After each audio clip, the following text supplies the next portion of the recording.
Welcome back, or possibly for your first experience of our unique African poetry podcasting platform, Badilisha Poetry Radio.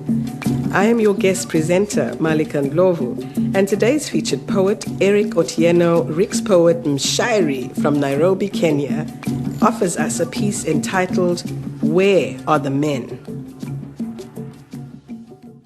The world circles in squares. Men with visions impaired, social misfits who rift love hearts into bits, lift up their egos, boasting to be chits, falling for false things, beasts swimming in rotten deeds, evil bids covered knit, God be all need.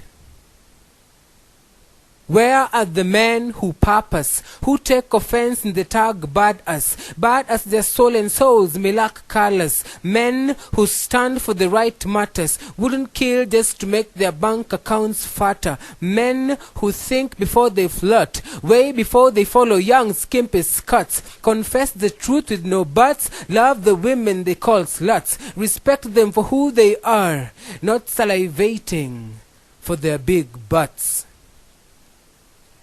Oh, where are the men who purpose to chase God, see life beyond their smartphones and iPods, men who will humble before they stumble, seek the truths of life, make the world tremble, men.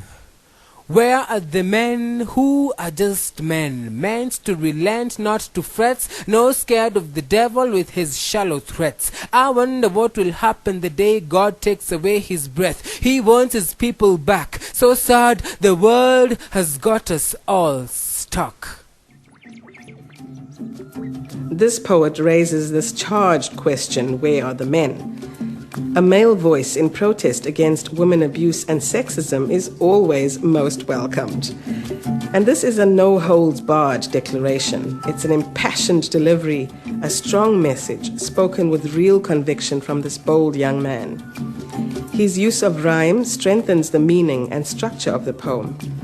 This is a developing poet that has determined to hone his skills and speak his mind. Eric Otieno Rixpoet Mshairi, all four of those names, began writing and performing poetry at the age of 16, after being expelled from school and facing a very difficult time as a teenager at home. He says he felt so alone in his own world and poetry was the only way out. His first piece, A Letter to the Grave, was a poem for his late sister who died at 5 months old while he was responsible for babysitting her.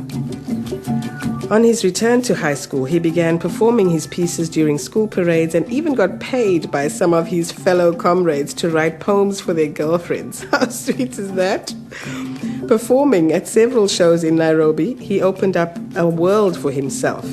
And he was forced to drop out of university because his parents couldn't afford the fees, but says that he is persistently using his talent to survive, and also that for him, poetry is his destiny.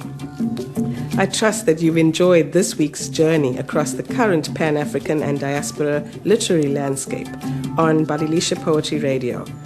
And remember, you can also download any of these featured poets via iTunes.